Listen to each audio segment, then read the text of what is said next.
I didn't flinch. I calculated. The black velvet box on our counter looked harmless, but my chest tightened like it already knew the ending. Evan's thumb hovered over the hinge. "Don't touch it," I said, calm, sharp, final. Birthdays don't come with protocols. Bribes do. The weight was wrong, the timing was worse, and nobody in my family could afford it, unless they'd stopped caring what it cost. People imagine betrayal is loud. Mine wore a polished face, ticking softly, daring us to open it. I just didn't know this wasn't the whole trap. It was only the first move. Dinner was barely over when the doorbell rang. Evan was rinsing our plates, sleeves rolled up, the faint smell of reheated pizza still hanging in the air. I was wiping down the counter, half thinking about making tea, when the chime cut through the quiet. It wasn't unusual to get deliveries. Our work at the charity often meant supplies arrived at odd hours, but the package, waiting on the porch, didn't look like bulk pasta or crates of vegetables. It was a plain brown box, the kind you forget about before you've even put it down. No logos, no fragile stickers, just a cheerful happy birthday tag stuck over the shipping label like a clumsy afterthought. Evan set it on the counter and reached for the scissors. He sliced the tape with the casual interest of someone opening socks. "Your parents sent me something," he said, glancing at me with a half smile. "That's nice," I replied, though my voice didn't match the words. Inside the cardboard was a black velvet box, sleek, weighty, the kind you see in commercials where people sip champagne on rooftops. Evan's thumb hovered over the hinge, but my body reacted before my mind had caught up. "Don't touch it," I said, sharper than I intended. He froze, looking at me like I'd just told him to put it in the freezer. "What?"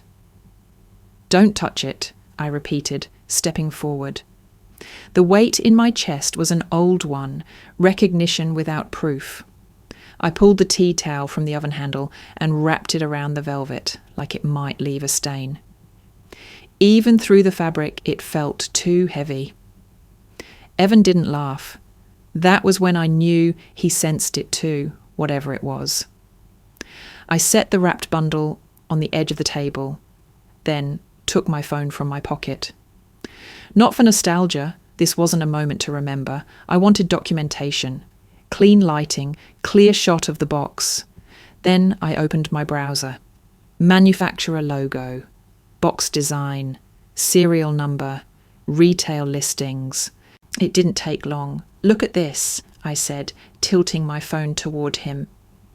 Thras 800 iron. We both went quiet. No one in my family sends anything worth that much unless it comes in the form of a medical bill or a desperate request. The room seemed smaller somehow, the air heavier. I thought of my parents' cramped kitchen, the outdated wallpaper, the way they counted coins for groceries. I thought of Tyler, my younger brother, showing up at family dinners without offering to help, without asking how I was, without even noticing when I was drowning.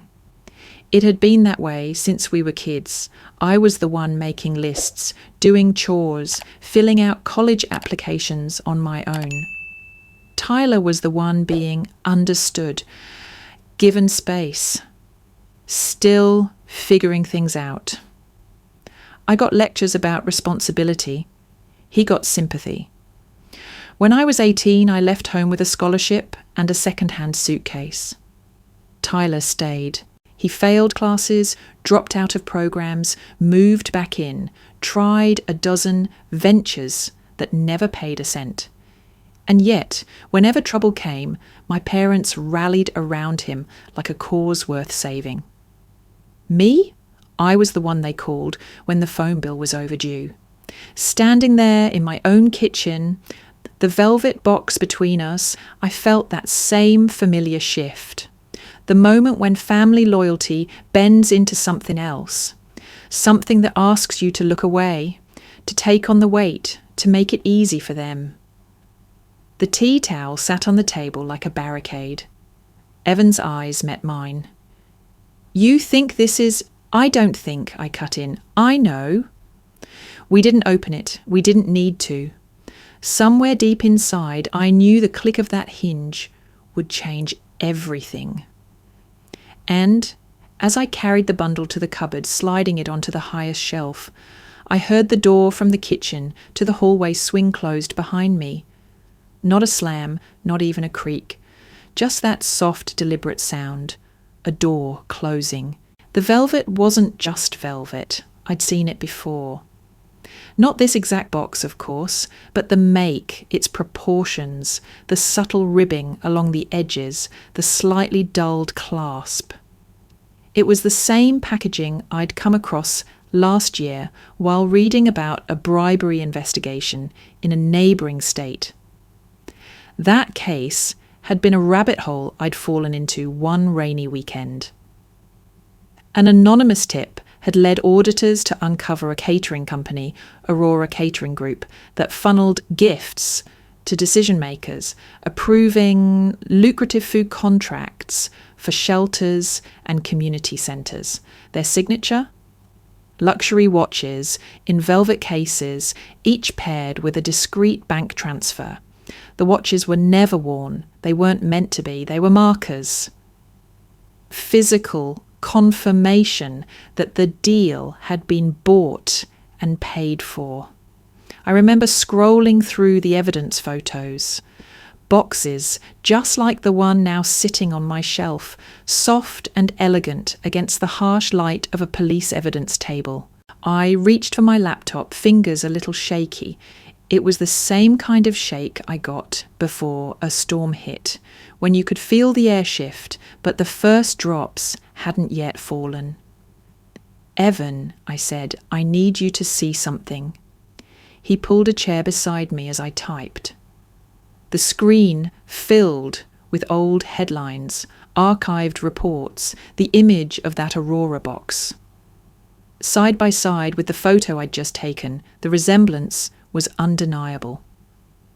Where did your dad say he found this new supplier? Evan asked quietly. He didn't say much, just that they were local, better prices, better quality, NCP, North Coast Provisions. I clicked through the corporate registry, a path I'd walked enough times to know where it might lead. And there it was.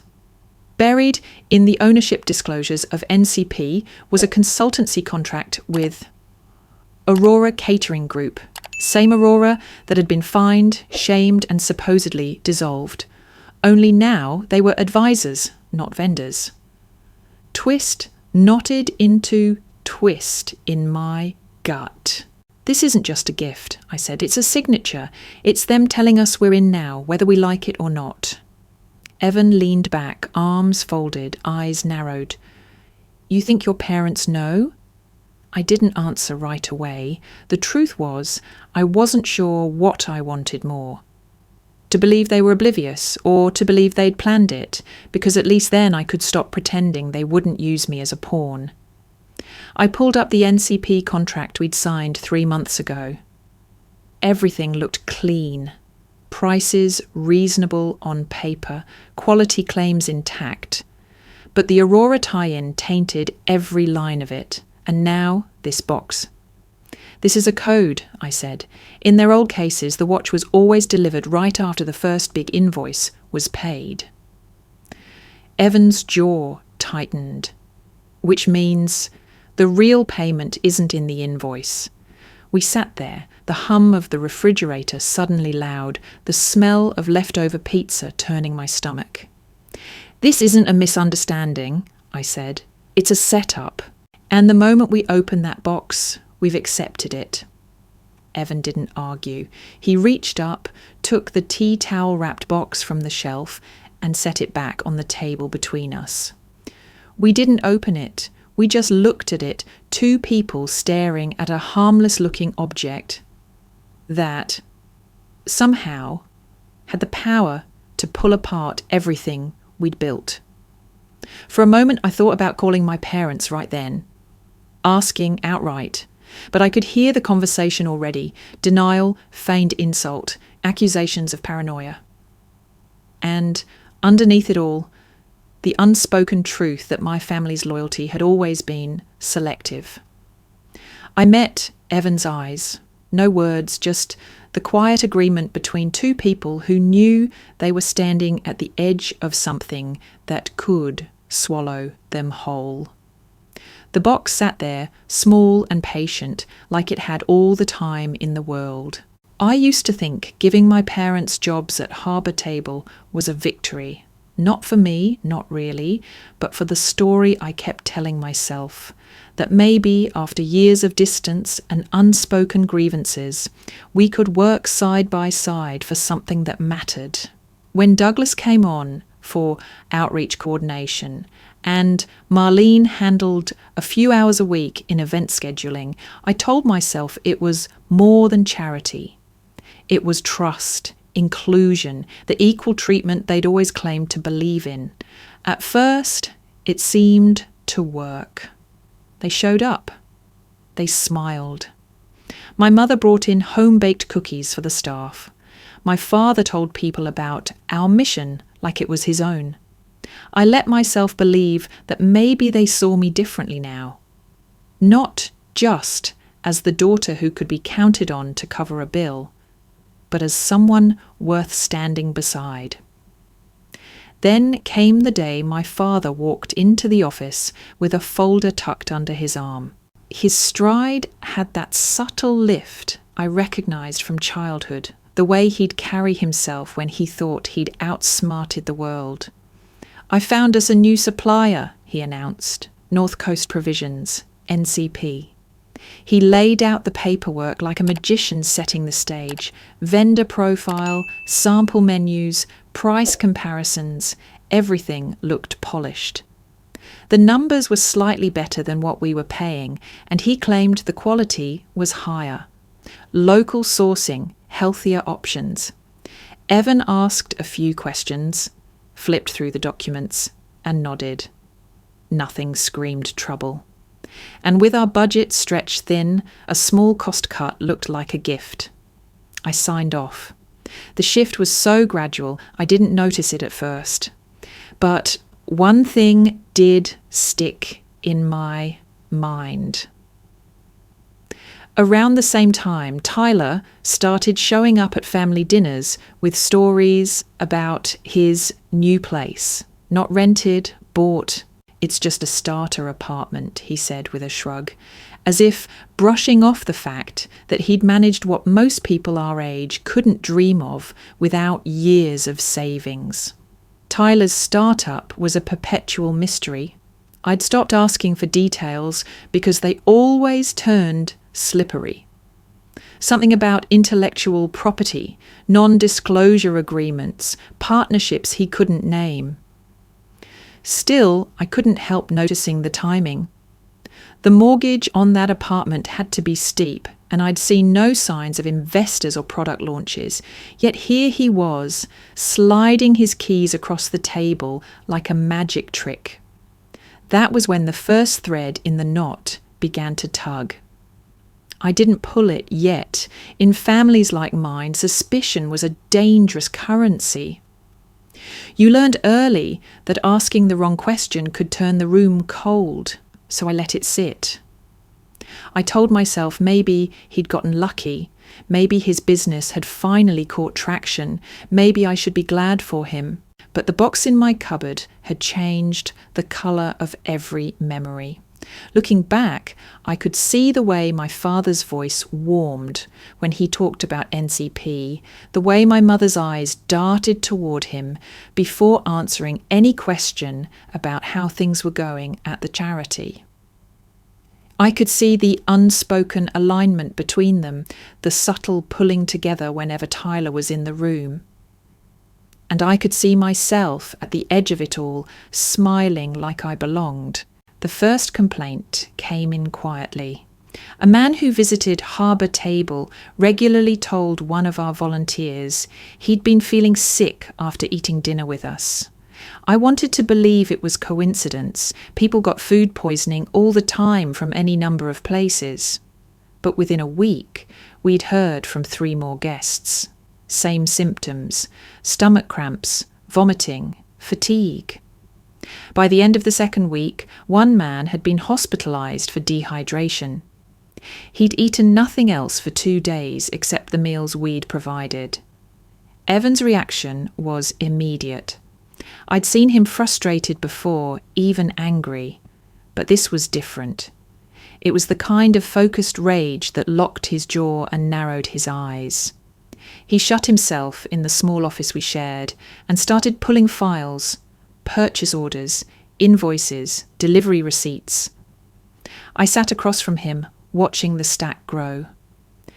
"This is all NCP," he said finally, tapping the pile. "Every single complaint lines up with a delivery from them." I felt heat rise in my chest. Not anger yet, just the first edge of shame. He spread the invoices across the desk. "Look here. The order says grass-fed beef. The invoice matches.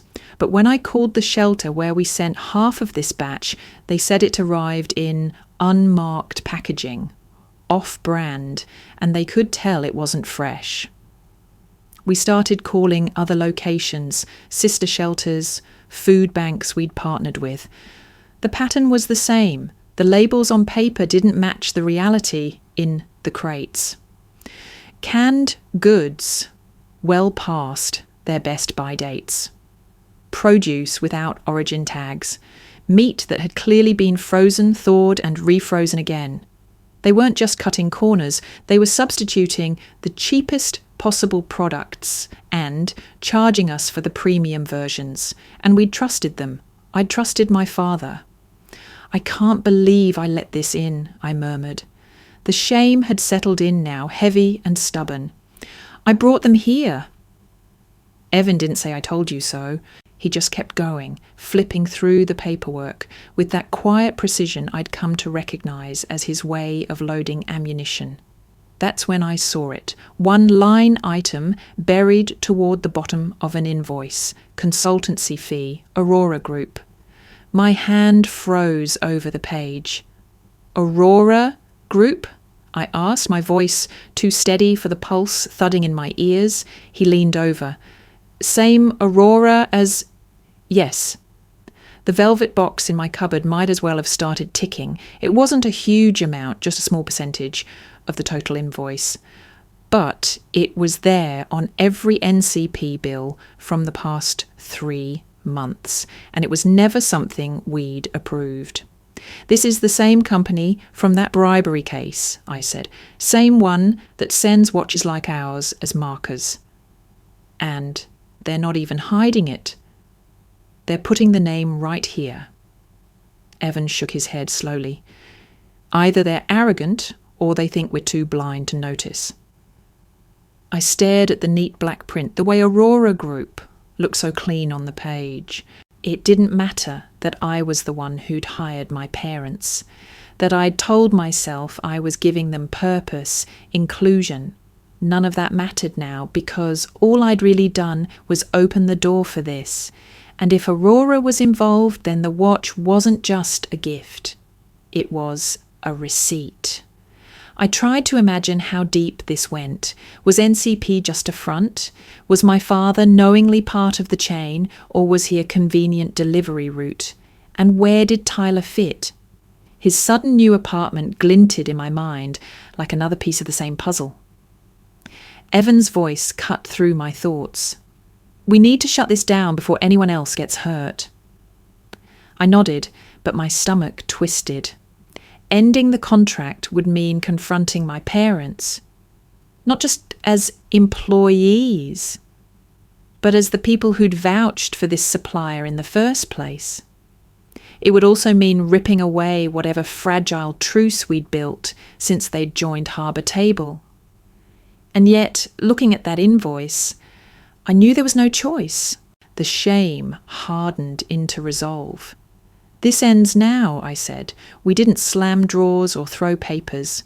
We just began pulling every NCP file we had, lining them up like evidence in a case that had already begun writing itself. In the corner of my mind, I could still hear the sound of that door closing from the other night, soft, deliberate, final. The staff room at Harbour Table was the least welcoming place in the building. Fluorescent lights that hummed faintly, mismatched chairs that wobbled if you leaned too far, and a refrigerator that gave off a constant, low rattle. But it was neutral ground, no clients, no donors, no volunteers, just us. Evan and I stepped inside together, the wrapped velvet box in his hands, 2 plain white envelopes in mine. Douglas and Marlene were already there. My mother sat at the far end of the table, rereading what looked like the same email over and over, her face carefully blank. My father had a spreadsheet open on the laptop in front of him, but his eyes were on his phone. Neither of them looked up when we entered. Evan set the box down in the centre of the table. I placed the envelopes beside it. "What is this?" Douglas asked without glancing at the contents, his voice sharp enough to cut. "Open them," I said. He did. Marlene leaned in to read over his shoulder. 2 letters, polite, formal, but firm. Termination of contract with North Coast Provisions. Termination of their employment at Harbour Table. 1 month's severance pay. Marlene's lips parted, like she'd meant to speak, but forgot the words halfway through. "You're firing us?" "Yes," I said. Exactly like that.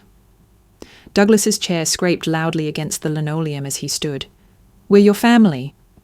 I felt the words land, heavy and deliberate, like he expected them to anchor me to my seat. But they didn't. "Not in this," I said. His expression flickered between anger and disbelief. "We've done nothing wrong." I reached into my bag and pulled out my phone.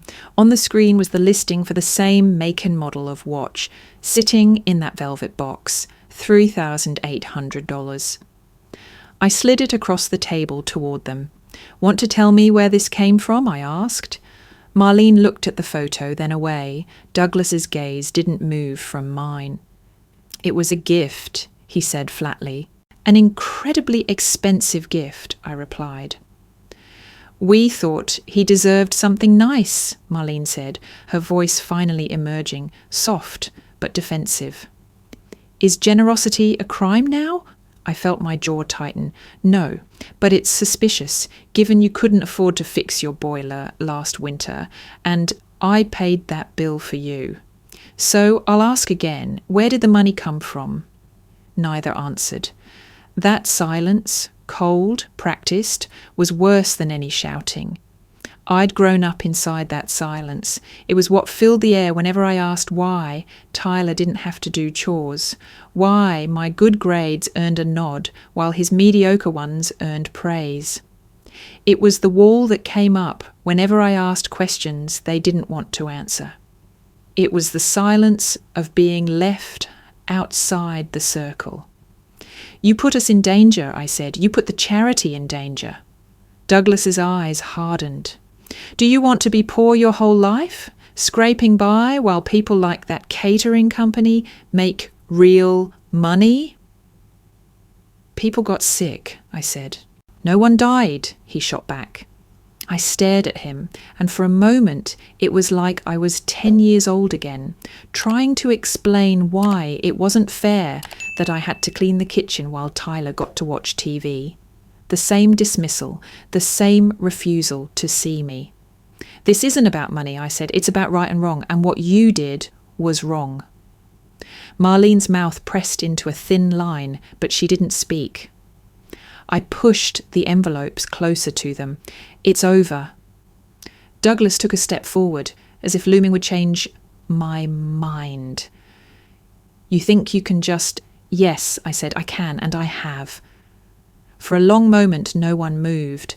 The fluorescent lights hummed. The refrigerator rattled. Somewhere in the hallway a door closed. Soft, deliberate, like the one at home. Finally, Douglas picked up the box. He didn't open it. He just held it like it was something alive, something that might bite if handled wrong. Then he looked at me. "You'll regret this," he said. Maybe. But in that moment, regret felt far away. What I felt instead was the familiar ache of being on the outside looking in, but this time I'd chosen to step out. They left without another word. I stayed standing in that cold, humming room, watching the space they'd occupied. I didn't cry. I didn't call after them. I just stayed there, holding the silence like it was something fragile, knowing that whatever circle they formed next, I would not be in it. Douglas was halfway to the door when he stopped. He didn't turn to face me, but his voice carried just fine. "They're not going to be happy about this," he said. It was almost casual, almost like he was talking about a neighbour who'd be annoyed their hedges had been trimmed too far. But they slid into the air with weight, heavy enough to anchor me where I stood. "Who's they?" I asked. He didn't answer, just adjusted his grip on the velvet box. "You mean NCP?" I pressed. "Or are we talking about someone else?" Douglas's jaw moved like he was chewing over the words, deciding which ones to spit out. "You think this is just about you? About your little contract? You have no idea how many people are involved." There it was. The slip. Not the supplier, not the company. People. "Who else, Dad?" That was when he turned, slowly, like he'd realised too late he'd shown his hand. His eyes didn't hold guilt. They held calculation. "You wouldn't understand," he said. "You've never had to protect a family?" I laughed, short, humourless. "Protect? Is that what you call letting bad food go out to people who don't have another meal waiting? That's protecting?" His gaze didn't waver. Sometimes you have to think about the bigger picture. And I understood, in a way I hadn't before, that I had never been part of his bigger picture. I'd been the reliable one, the safe one, the daughter who could take the blow without breaking. Tyler had been the one to shield, to keep afloat, no matter how much water he took on. It wasn't that I was unimportant, it was that I was expendable. "This is about Tyler, isn't it?" I said. Silence, the same silence that had closed ranks around him since we were children, the silence that told me I was right. "You've been covering for him. Whatever deal he's tangled up in, you're in it too." Douglas's lips thinned. "You think you're better than us because you run a charity, but you've never had to take real risks." "I take risks every day," I said. "I just don't gamble with other people's health." From the corner of my eye, I saw Marlene shift in her seat, her hands twisting in her lap. She looked at Douglas, then at me, then down at the table. She wasn't going to step in. She never did. I straightened, the decision already forming in my mouth. "Leave now," I said. Douglas stared at me for a long moment, as if waiting for me to soften, to offer a bridge back. When I didn't, he turned and walked out, Marlene following a step behind. The door didn't slam. It swung shut slowly, the latch catching with a quiet click that sounded a lot like the end of something. I stood there for a while after they'd gone, my reflection faint, the darkened window, the humming lights above, casting everything in a flat, unforgiving glow. The circle had closed again, only this time I wasn't just outside it, I'd locked it behind them. And somewhere out there, they were waiting. The pounding on the front door wasn't a knock, it was a demand. Heavy, insistent, like someone meant to break it down or make sure the entire block knew they were there. I opened it slowly. Tyler stood on the porch, his face flushed, his chest rising and falling like he'd sprinted here without stopping.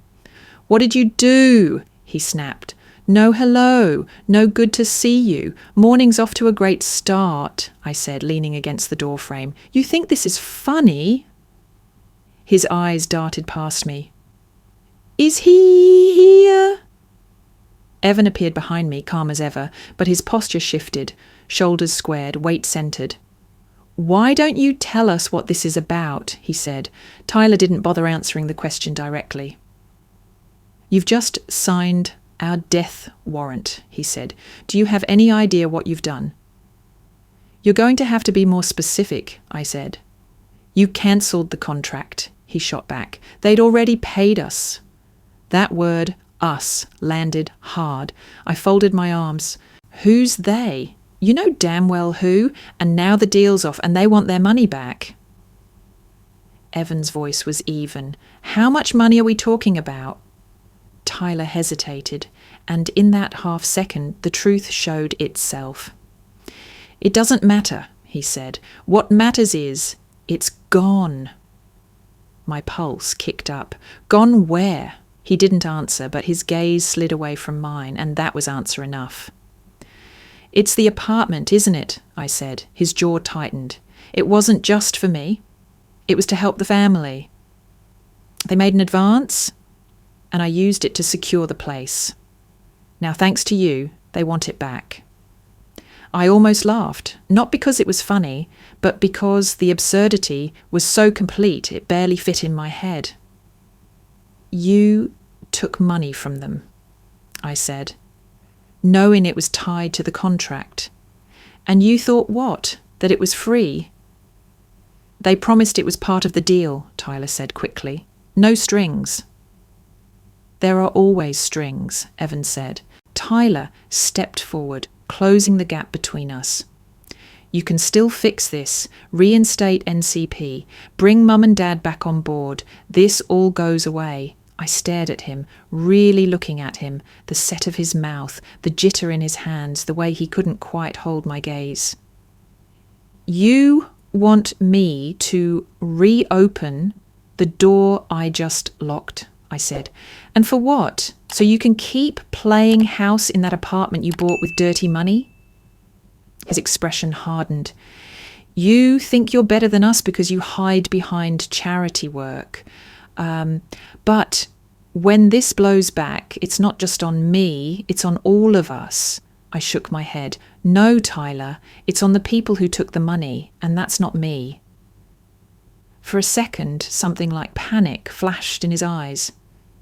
Then it was gone, replaced by the same defensive arrogance I'd seen since we were kids. This is your last chance, he said. Fix it, or don't say I didn't warn you. I didn't move, didn't blink. Evan's voice was steady. We're not bringing them back. Tyler exhaled sharply, as if we'd just slammed a door in his face, but we didn't. We let him walk away, down the steps, into whatever mess he'd built for himself.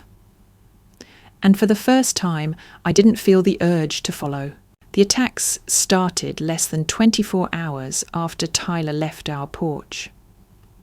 At first, it was just one post in a local community forum, a blurry photo of the watch, captioned, "Ever wonder where your donations go?" The tone was sly, the kind that invites people to fill in the worst possible answer themselves. By the second day, the posts were everywhere. Old Facebook groups, anonymous Twitter accounts, Reddit threads with titles like Harbour Table's Hidden Feast. The story twisted with every retelling. Some claimed Evan drove a car worth more than the annual budget for the shelter. Others swore we were funneling high-end gifts to board members. Someone dug up our Form 990 filings and pulled numbers out of context, presenting them as proof of lavish spending. Hashtags started trending locally. Where did the money go? Feed themselves first. Then came the watch photo again, cropped, filtered, reposted by dozens of accounts. Always the same question beneath it. Who gave this to the director's husband and why? On the third day, the first sponsor called. They were pausing their monthly donation while they reviewed the situation. Another emailed that afternoon, cancelling entirely. By the time the second sponsor walked, my inbox was a battlefield. Media inquiries, volunteer concerns, donor cancellations. That evening, the call came from the State Department of Charitable Oversight. The voice on the other end was polite, professional, and deeply unsettling. We've received multiple anonymous tips alleging mismanagement of funds, the investigator said. We'd like to schedule a leadership review. Evan was sitting across from me when I hung up. I didn't need to explain. He could see it on my face. We worked late into the night, compiling everything we'd need for a defence. In the middle of it, an email pinged into our shared inbox. No greeting, no signature, just one sentence. Reinstate NCP and your parents, and the attacks stop. I read it 3 times before passing the screen to Evan. It's them, I said. He didn't disagree. They've barely bothered to hide it. Still, the brazenness left a sour taste in my mouth. This wasn't subtle pressure or behind-the-scenes lobbying. This was extortion, spelled out in black and white. We sat there in silence for a moment, the hum of the office computers the only sound. Evan broke it. I'm going to trace it.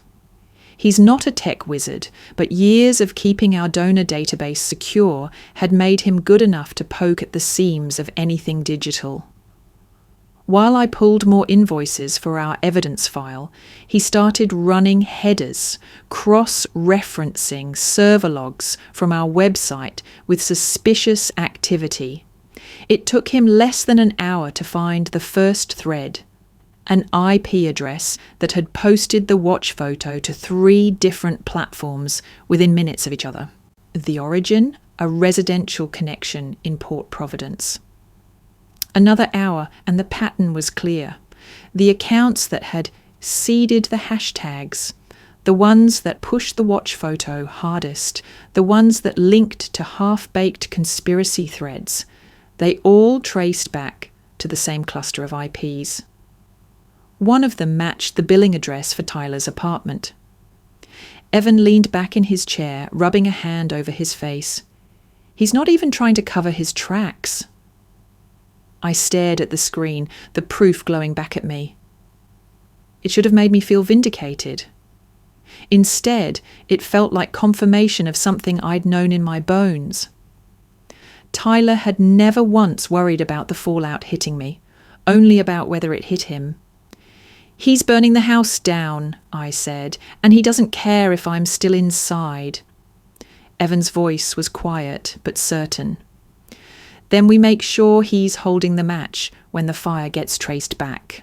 The next morning, we added the IP evidence to the growing folder we planned to take to the authorities. The folder that was no longer just about spoiled food and false invoices. It was about a deliberate campaign to destroy us unless we surrendered. And if Tyler thought we would fold, he'd forgotten one thing. I'd already lived a lifetime outside the circle. This time I wasn't going back in. The police station in Port Providence was a squat, square building with a lobby that smelled faintly of old coffee and floor cleaner. Evan held the evidence folder tight against his chest, as if someone might try to snatch it from him before we made it inside. We didn't wait long before a uniformed officer ushered us into a small interview room. The blinds were half closed, letting in slivers of morning light that cut across the table. I placed the folder in the centre. It looked ordinary. Manila. A little worn at the corners. But inside was the sum of 3 months of unravelling. Printouts of the threatening emails, the NCP invoices with the Aurora Group line item, witness statements from shelter staff about the spoiled food, screenshots of the online smear campaign, and now Evan's IP trace linking the anonymous accounts back to Tyler's apartment. The officer flipped through the pages slowly, occasionally nodding or making a small mark in the margin. When he reached the printout of the extortion email, he glanced up at us. "You did the right thing bringing this in," he said. "It should have been reassuring. Instead, I felt a pinch of doubt at the base of my throat. "Are we too late?" I asked. He tilted his head. "Too late for what?" "For it to matter," I said, "for it to stop before it does more damage." His expression didn't change, but there was a pause before he answered. "That depends on how willing you are to see it through. We can't guarantee it'll be quick. And once we open this, it's public record." Evan nodded without hesitation. "We're ready." I nodded too, but a part of me was still counting the hours we'd already lost, the donors we might never win back. The suspicion that once planted in the public mind never fully disappears. The officer took the folder and stood. "We'll log this into evidence and assign an investigator. You may be contacted for follow-up interviews. Keep any new communications you receive from these parties." He left us in the room for a few minutes. I stared at the empty chair across from me, the sunlight slowly shifting across the table. When he returned, he handed us a copy of the intake report. It was official now, stamped and signed. Evan slipped the papers into his bag, but I kept my eyes on the folder as it disappeared behind the door. It felt like watching a sealed package being shipped off, not knowing exactly where it would end up, or when we'd see the outcome.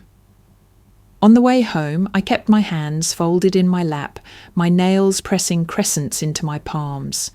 "You okay?" Evan asked as we pulled into our driveway. I nodded, but I wasn't, not completely. I was still carrying the weight of it, not just the evidence, but the history. The years of knowing exactly where I stood in my family. The knowledge that I'd put the door back on its hinges by inviting them into harbour table, only to watch them use it to bring in rot. Inside, I went straight to the cupboard. The velvet box was still there, wrapped in the tea towel. I took it down, not to open it, but to add something. From my tote, I pulled a smaller envelope, photocopies of the watch listing, the first invoice with Aurora Group printed clear as day, and the extortion email. I slid them into the folds of the towel, nestling them alongside the box. When I set it back on the shelf, it looked no different from before, just another wrapped package in a kitchen full of ordinary things. But I knew what was inside, and I knew that someday, if anyone ever doubted how this began, I'd have more than just my word. The tea towel draped over the box like a shroud, soft and clean, hiding the sharp edges of what it covered. 2 days after we filed the report, Evan came into my office, holding a single sheet of paper like it was radioactive. "I think you'll want to see this," he said.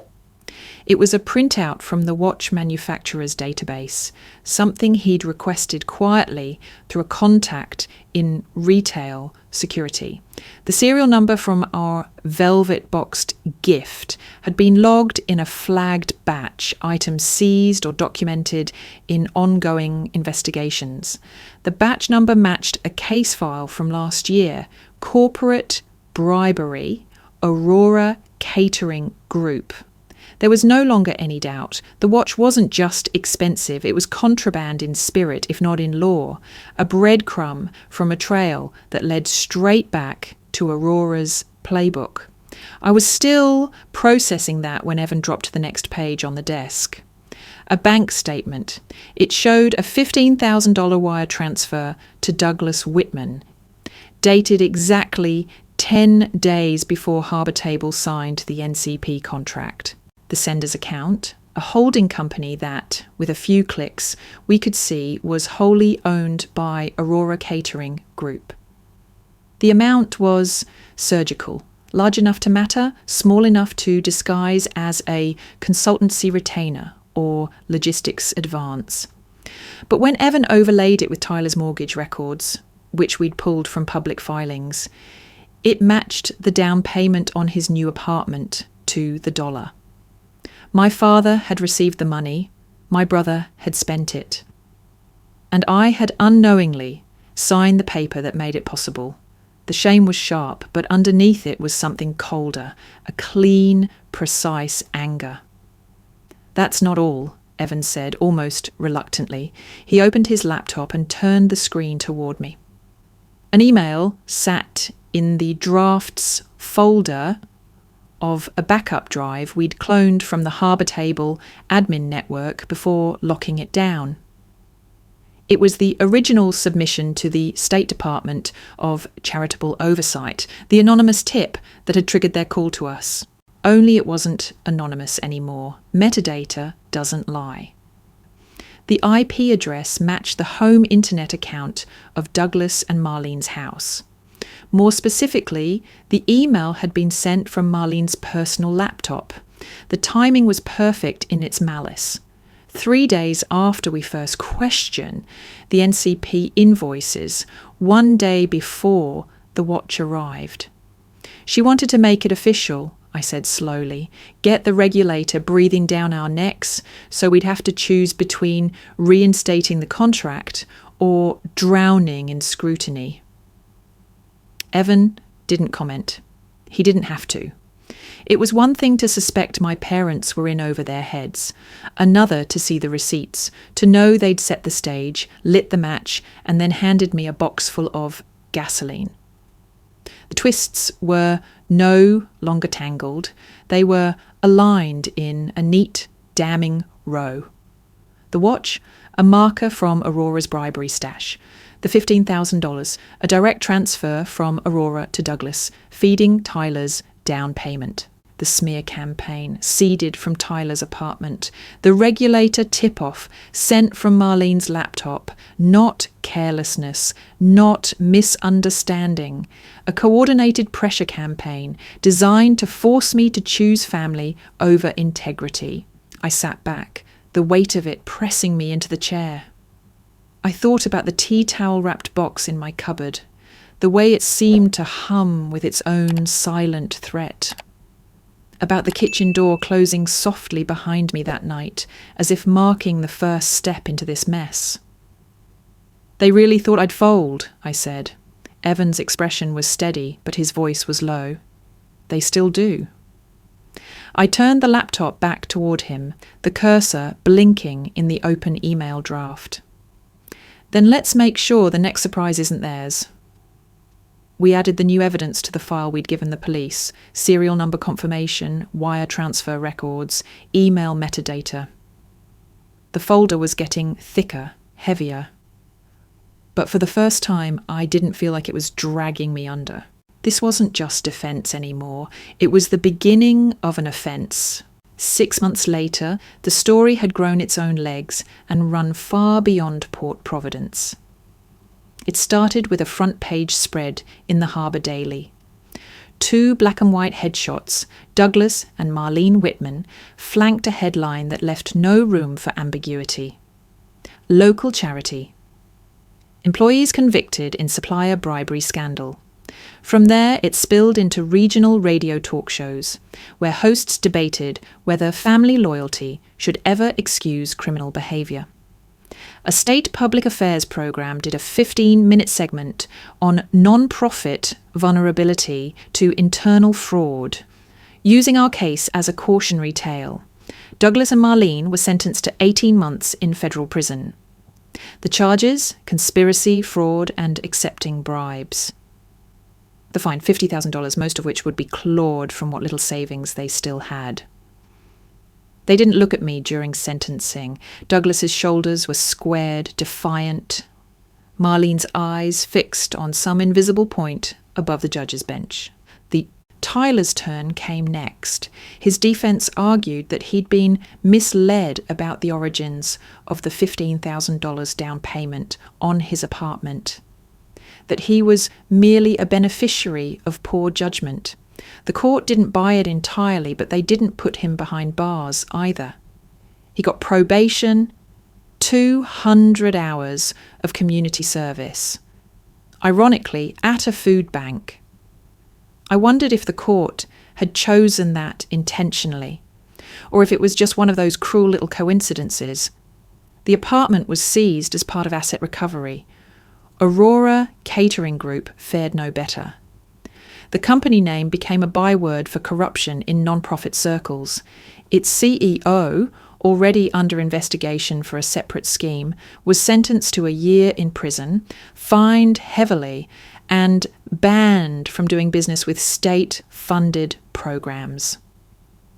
Aurora's website disappeared overnight. I'd expected to feel something, satisfaction, relief, even victory. But sitting in the back of that courtroom, hearing the sentences handed down, I felt only a hollow ache. It wasn't grief exactly. I'd lost my family long before the indictments were filed. But there was no pleasure in watching the final break made official. That night, Evan and I sat in the quiet of our kitchen, the radio low, the news reciting the facts like they were reading a weather report. My hands were wrapped around a mug of tea I hadn't touched. "You did what had to be done," he said. I nodded, but the question still pressed at me. Had I gone too far? Could there have been another way, something that didn't end in bars and headlines? The truth was, I didn't know anymore. Some nights I'd lie awake and replay the beginning, trying to pinpoint the moment it all tipped from suspicion into inevitability. Was it when I first saw the velvet box? When I found Aurora's name buried in the invoices? Or had the fall started years ago in the small ways my parents had shown me who they would always choose? The papers moved on quickly, new scandals, fresh outrage, but the silence after the noise was worse. It was the space where doubt lived. I found myself walking past the prison some days on my way to meetings, looking at the blank walls, wondering if they thought about me at all, or if I'd been filed away in their minds under enemy. Aurora was gone, the contracts dissolved, the donors returning. Harbour Table was steady again. On paper, I'd won. But victory felt like standing in an empty room, the echoes fading, unsure if you'd just finished defending your home or burning it down. By the end of that same month, Harbour Table's name had been cleared officially in writing. The State Department of Charitable Oversight released a statement that read like a line of defence carved into stone.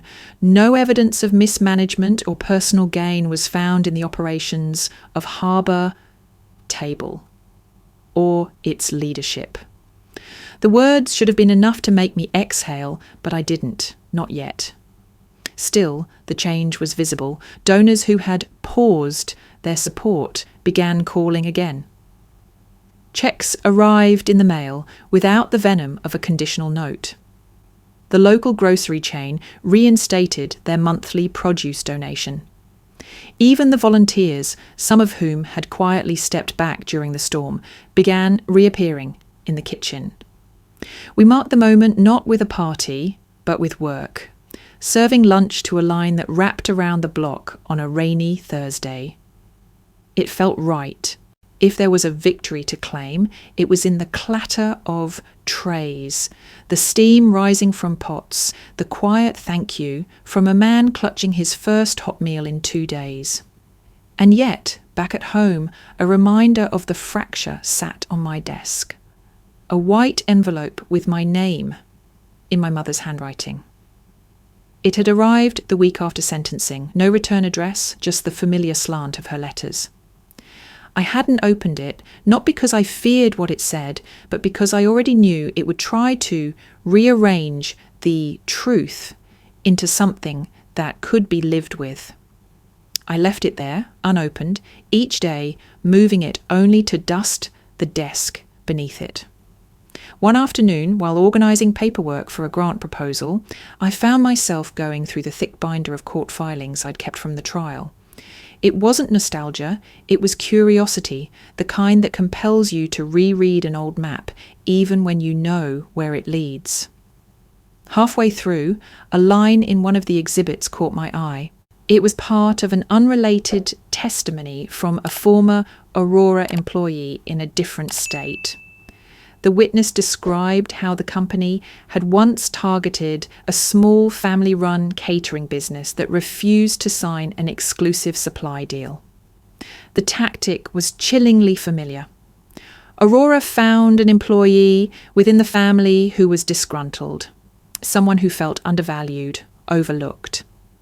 They sent a gift to that person, a watch from the same flagged batch as ours, and quietly suggested that loyalty to the company could be more profitable than loyalty to blood. The employee took the offer. Within weeks, they were feeding Aurora internal information, helping them underbid contracts and force the rest of the family out.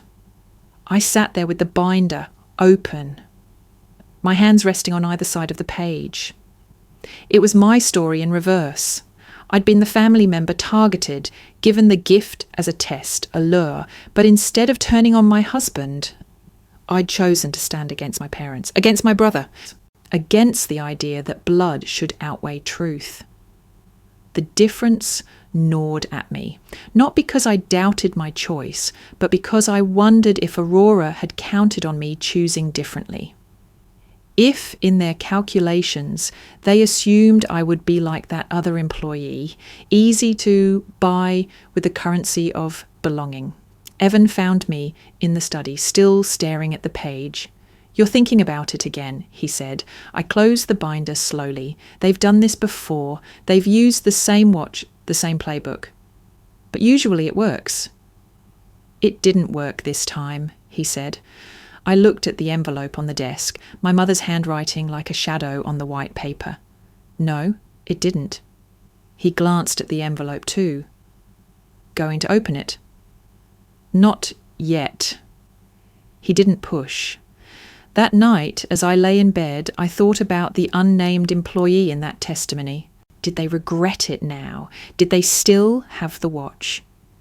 Did they tell themselves it wasn't their fault, that the family had left them no choice? I wondered if my parents told themselves the same thing about me. The next morning, I returned to Harbour Table early, before the volunteers arrived. I walked through the kitchen, past the prep tables and the smell of rising bread, into the storage room. On the top shelf, the tea towel-wrapped box waited.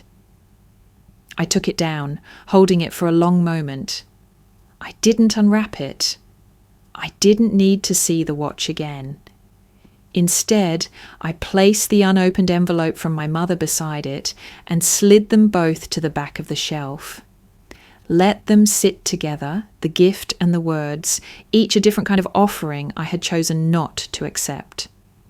When I left the storage room, I felt lighter, not because anything had been resolved, but because I knew the truth was already written elsewhere, in court records, in donor ledgers, in the faces of the people we fed every day. Some truths didn't need to be debated in letters. The morning air in the kitchen was thick with the scent of fresh bread and brewing coffee. The radio, perched crookedly on a shelf above the prep counter, played something upbeat. Horns, a steady drumbeat, the kind of song that made even the reluctant volunteers tap their feet. Lena, one of our newer helpers, was laughing with the delivery driver as they unloaded crates of oranges. Across the room, 2 high school students on a service project were trying and failing not to eat the pastries they were supposed to plate for breakfast service. I moved between stations, checking off lists in my head. Bread cooling on the racks, soup simmering in the back kitchen, volunteers in place. By the time the doors opened, we'd be ready. It wasn't quiet. Harbour Table was never quiet. But the noise was the right kind. The kind that filled spaces instead of hollowing them out. "Morning, Claire," someone called from the dish station. I waved back, pausing to breathe in the steam rising from a pot of oatmeal. There was a time not long ago when mornings here felt like triage. when every knock on the door or ring of the phone carried the possibility of another blow, another donor gone, another rumour to put out, another email that would knot my stomach. Now, the knocks were just deliveries. The calls were from people offering help, not asking if they should walk away. Evan passed me on his way to the walk-in cooler, brushing a hand against my back in a wordless greeting. He'd slept better lately, so had I. It was a different kind of sleep than I'd known before all this. Not the collapse into bed exhaustion of long days, but something cleaner. I didn't wake at 3 a.m, replaying conversations, wondering if I'd missed some hidden compromise that could have kept my family intact without betraying what we built here. I'd made my choice, and I could live with it. That clarity didn't erase the hurt. The absence of my parents and brother was still a shape I could feel, like a missing tooth my tongue kept finding. But it wasn't raw anymore. The people here, the ones chopping vegetables, scrubbing pots, ladling soup, had become the circle I stood inside. We weren't bound by blood, but by work and trust and the knowledge that what we did mattered. I found myself telling a volunteer that very thing when she asked how I was doing. "I sleep better now," I said, "because I chose the thing I could live with." She tilted her head. "And what's that?" "The right thing," I said simply. Her smile was small but knowing. "That's harder than it sounds." I thought of the unopened envelope on the shelf, sitting beside the velvet box. Harder than it sounds, yes, but also simpler. Once you strip away the noise, the excuses, the half-truths, there's only the line you can or can't cross. The radio shifted to a slower song, something with a lilting guitar. Lena passed me a cup of coffee. Someone in the back shouted for more milk. I heard the delivery truck door slam shut outside. The day was starting, and for once I didn't feel like I was bracing for impact. When the first guests came in, a man in a worn coat stopped to shake my hand. "You all saved my life last winter," he said. His grip was warm despite the chill outside. I didn't deflect or tell him it was nothing. I just said, "I'm glad you're here," and meant it, because he was. And so was I. The lunch rush had come and gone, leaving behind the gentle chaos of a kitchen winding down.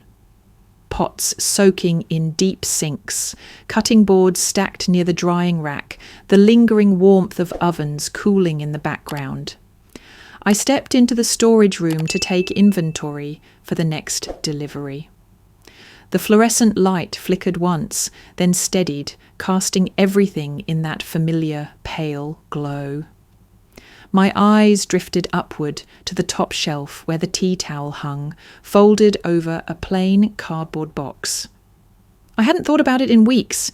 It wasn't intentional neglect, more like letting a shadow fade on its own. But seeing it there, a quiet splash of fabric in a room full of bulk goods and cleaning supplies, made me pause. I reached for it, the cotton soft against my hands. The towel still smelled faintly of our kitchen at home, back before all of this. I loosened the folds, the way you might unwrap something fragile. And there it was, the black velvet box. It looked the same as the night it arrived, sleek, cool, unyielding. For a moment, I almost closed it back up without opening it. The box had been a symbol of too many things I didn't want to revisit.